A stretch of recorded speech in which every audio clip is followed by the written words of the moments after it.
दोस्तों मैंने बहुत सारी वीडियोस इंडियन एजुकेशन सिस्टम पे बनाई है और इस पे मैंने बहुत बार कहा है कि हमारे इंडियन एजुकेशन सिस्टम को अच्छा होने की ज़रूरत है। बहुत ज़्यादा काम करने की ज़रूरत है, मतलब ज़ीरो से काम करने की ज़रूरत है। वो चीज़ तो हो नहीं रही है और रिसेंटली अभी उत्तर प्रदेश यूपी में एक फरमान आया है कि जितने भी यूपी के स्कूल जितने हैं, मतलब जितने भी गवर्नमेंट स्कूल हैं, अगर उसमें संख्या बच्चों की कम है, एग्जैक्ट मुझे नहीं याद है, शायद 50 से कम है या 20 से कम है, कुछ ऐसे है कि अगर बच्चे कम हैं तो उन लोगों को, जो दो स्कूल अगर आसपास में हैं तो उनको मर्ज कर दिया जाए। मतलब दो स्कूल हैं, उनकी बच्चों की संख्या कम है तो उनको दोनों को मर्ज करके एक कर दिया जाए।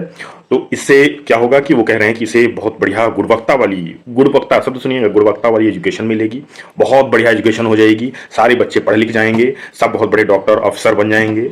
ठीक है, ये चीजें गवर्नमेंट की तरफ से बोली जा रही हैं। मुझे लगता है कोई भी, अगर मैं पढ़ा लिखा तो छोड़ दीजिए, मैं अनपढ़ आदमी को भी अगर ये चीज अगर सिंपली समझा दोगे ना, तो वो भी कहेगा कि भाई ये डिसीजन बिल्कुल बेकार और गलत है। अब इसके मैं रीजन बताता हूं। अगर पहली बात तो अगर लॉ के हिसाब से देखोगे तो लॉ तो गवर्नमेंट उठा के कभी भी बदल देती है, लेकिन एग्जैक्ट लॉ जो ये है कि आप बहुत ज्यादा दूर, जो छोटे बच्चे होते हैं, 4-5 साल वाले, 6 साल वाले जो बच्चे होते हैं, वो अगर 3-4 किलोमीटर पे अगर स्कूल है वो कैसे जा पाएंगे। राइट, तो एक तो यही प्रॉब्लम है, ये लॉ में डायरेक्टली बोला गया ऐसा आप नहीं कर सकते।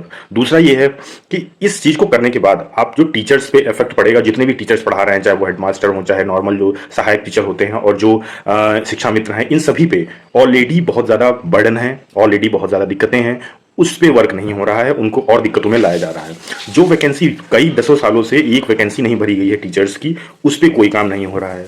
मतलब गवर्नमेंट को और ये चीज करके कौन सी एजुकेशन अच्छी हो जाएगी? दो स्कूलों को मर्जर करके कौन सी स्कूल, मतलब कैसे एजुकेशन अच्छी हो जाएगी? मुझे कोई लॉजिक इस चीज में समझ में नहीं आता है। अगर गवर्नमेंट के इतने बड़े बड़े आईएएस, इतने बड़े बड़े लोग, दिमाग वाले लोग बैठे हैं, मतलब क्या डिसीजन लेते हैं? मतलब या तो यहाँ इंटरफेयर कोई करता नहीं, डायरेक्ट एक आदमी कोई डिसीजन ले लेता है और इसके बाद कोई इसमें हाँ ना करता ही नहीं है।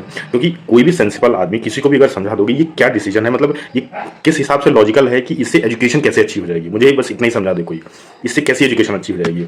क्या इसमें आप कोई बढ़िया टीचर्स की पढ़ाई करवा रहे हैं, बढ़िया टीचर्स की ट्रेनिंग इसमें करवा दे रहे हैं, या कौन सी ऐसी कोर्स ला दे रहे हैं जिससे कि बहुत ज़्यादा बच्चे अच्छे से पढ़ने लगेंगे या उनकी एजुकेशन और अच्छी हो जाएगी? कैसे? मतलब कोई इसमें, इस बात में कोई सेंस ही नहीं है। तो ये जो बिना सर पैर वाली जो चीज़ें होती हैं गवर्नमेंट करती रहती है, इसको सिर्फ एक ही मकसद है, आपको सिर्फ बता देगी कि भाई आप कक्षा 5, कक्षा 10 तक की आप पढ़ लो और डिग्री आप ले लो, आपके हाथ में कागज़ की डिग्री हो, आप साइन कर पाओ। साइन से ज़्यादा आप ना पढ़ पाओ, क्योंकि अगर साइन से ज़्यादा अगर आप पढ़ गए then you will ask for job, आप जॉब के लिए मांगोगे और वो जॉब आपको गवर्नमेंट देगी नहीं। ठीक है, उसमें क्योंकि रुपया पैसा खर्च होता है। अब इन सब चीज़ को शिफ्ट करेगी, जॉब्स निकालनी नहीं है, तो सारा पैसा बचता ही तो है। और जो डिग्री जो सारी करवाई जा रही हैं, वो डिग्री करवाती हैं, वो भी गवर्नमेंट को रुपया पैसा सारा जाता है, लेकिन जॉब देनी नहीं है। तो हर तरफ से आपको गवर्नमेंट को सिर्फ पैसा इकट्ठा करना है और बाकी कुछ नहीं करना है। ये तो डिवॉस्टेटिंग मीन्स बहुत ही बेकार डिसीजन ये है।